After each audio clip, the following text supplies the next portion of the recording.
పడిమెట్ల పైకెక్కి గుడికేగు భక్తులకు ఎదురొచ్చే బంగారు స్వామి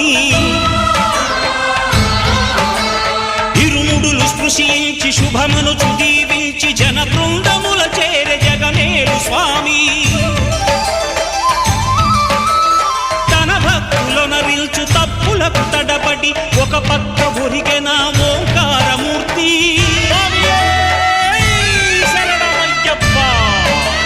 స్వాములందరూ తనకు సాయము కాగా ధీమంతుడై లేచే ఆ కన్య స్వామి పట్టబంధము వీడి భక్తతతికై